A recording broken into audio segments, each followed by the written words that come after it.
Hello, my name is Jada Atherton. I'm here to give you a speech on how to successfully mark orders at Waffle House.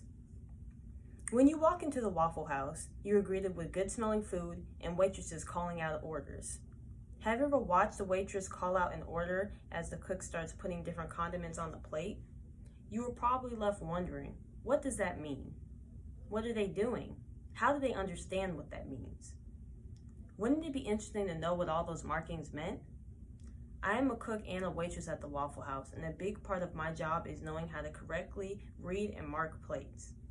Without the marking system, everyone's order would probably be messed up, and being able to make sure the cook is making the right order comes in handy.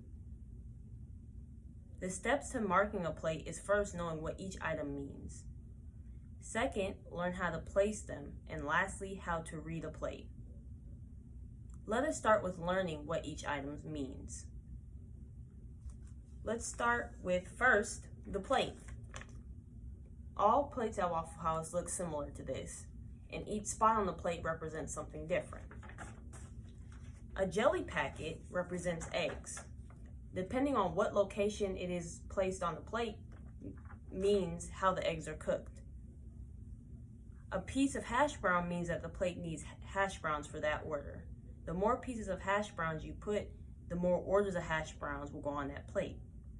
A blank spot at the top of the plate means that the plate needs grits instead of hash browns. Omelets are also marked with a jelly packet. If a customer wanted egg whites only, you would then use a spoon placed in the middle of the plate. The spoon represents hold the yolk. If a customer did not want toast, you would place a pickle on top of the jelly packet. That means hold the toast. Let's say that the customer wanted wheat toast instead of white. The way you would mark that is by taking the jelly packet that's already placed on the plate and flipping it upside down. And if the customer wanted raisin toast, you would, instead of using grape or strawberry packets, you would take an apple butter packet and place that wherever it needs to be placed. Dry toast is also represented with a butter cup placed underneath the jelly packet. Sandwiches like bacon, egg, and cheeses and sausage, egg, and cheese sandwiches are marked with a piece of bread and a pickle. Sandwiches like Texas melts should be marked with an order of buttered toast, 2 slices of cheese placed on top. A mayonnaise packet facing on the silver side represents a chicken melt. And if you put a piece of diced ham on top of that, that means the sandwich wants bacon. A mayonnaise packet on the color side represents a patty melt, and a ketchup packet represents a cheesesteak melt. All of these melts come with onions, and if someone did not want onions, you would then take a butter cup to represent hold the onions. Now that you know what each of these items mean, now I'll teach you where to place them. Knowing where to place them comes in handy, because if you were to place it in the wrong spot, you would mess up the entire order. To mark scrambled eggs, you place a jelly packet at the bottom of a plate. To mark over light eggs, you place a jelly packet on the left side of the plate. To mark over medium eggs, you place a jelly packet in the middle of the plate.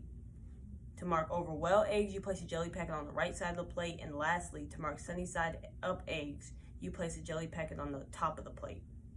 Hash browns go at the top of the plate unless it's going with sunny side up eggs, in which then you would place it at the bottom. Same goes for grits. Bread for sandwiches gets placed at the bottom of the plate, and if being placed with hash browns or grits, those go at the top. All condiments that are describing what kind of sandwich it is goes on top of the bread. Now you'll learn how to read the plate. When looking at a plate, you must be able to understand what is supposed to go on that plate. If you had a jelly packet turned upside down in the middle of the plate and a piece of hash brown at the top, what does that mean? That means that the order is an order over medium with wheat toast and hash browns. When you look at a plate, everything should come together once you are familiar with what everything means. If the plate has an order of buttered Texas toast, 2 slices of cheese in a butter cup, and a ketchup packet, all on top of the bread, what does that mean? This means that the sandwich is a Texas cheesesteak melt and is hold the onions. These are all the steps it takes to successfully prepare a Waffle House order. Even though it may seem complex, this process is very necessary to make sure we We are perfecting each and every meal. Hopefully next time you go to your local Waffle House, you will recognize some of these marks. Thank you.